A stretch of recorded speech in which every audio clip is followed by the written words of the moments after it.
Si nous considérons les œuvres de Dieu au cours de l'histoire de l'homme, nous pouvons découvrir le courant de l'activité divine, coulant de génération en génération, courant ininterrompu et en constante progression.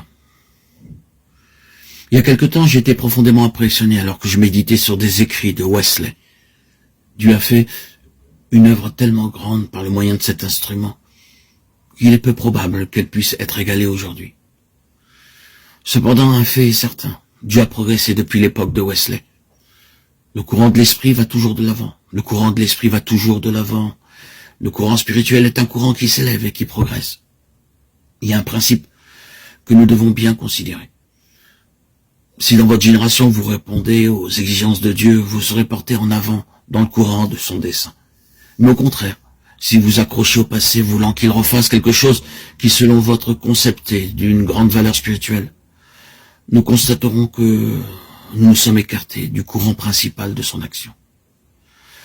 C'était une bonne chose que d'être un Luther au XVIe siècle, mais être un homme comme Luther au XXe siècle ne pourrait certes pas répondre aux besoins actuels. De même, Wesley fut très utile pour le Seigneur au XVIIIe siècle, mais il n'aurait certainement pas accompli ces mêmes choses au XXe, XXIe siècle. Chaque instrument levé par Dieu a dans son temps une fonction spécifique.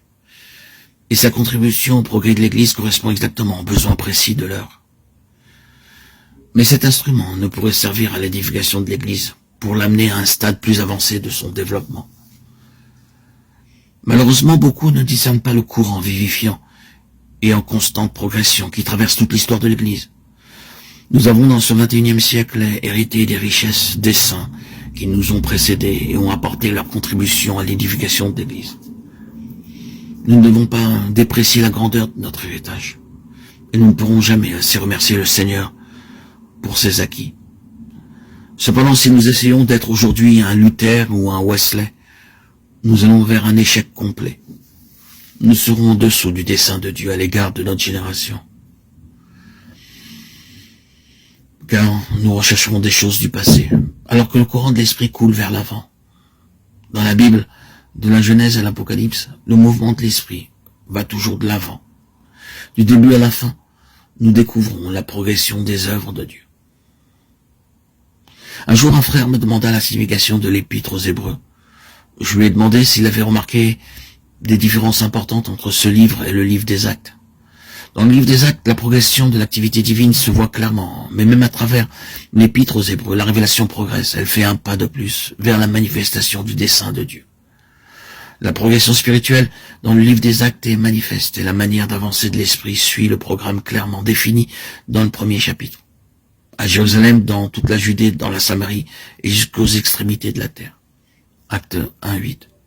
Depuis la Judée, le courant s'écoule vers la Samarie, mais cependant, en parvenant en Samarie, il n'a pas stagné. Il a coulé vers Rome car il avait pour limite l'extrémité de la terre.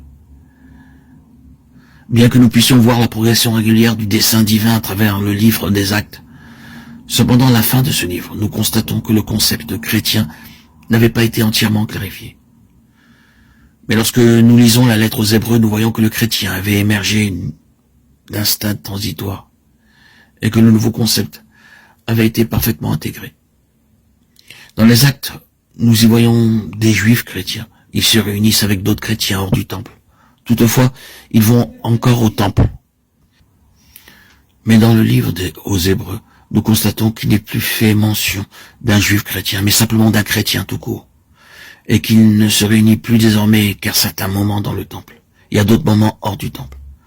Ce qu'il pouvait faire lorsque l'Esprit avait été tout récemment répandu à Jérusalem. Il ne pouvait plus le faire. Maintenant, le courant de l'Esprit progressait jusqu'aux extrémités de la terre. Dans les Hébreux, nous voyons qu'il avait délaissé le temple pour le vrai tabernacle, dressé par le Seigneur, et non par un homme, Hébreux 8.2. Et il a renoncé aux nombreux sacrifices pour une seule offrande, par laquelle le croyant est rendu parfait pour toujours.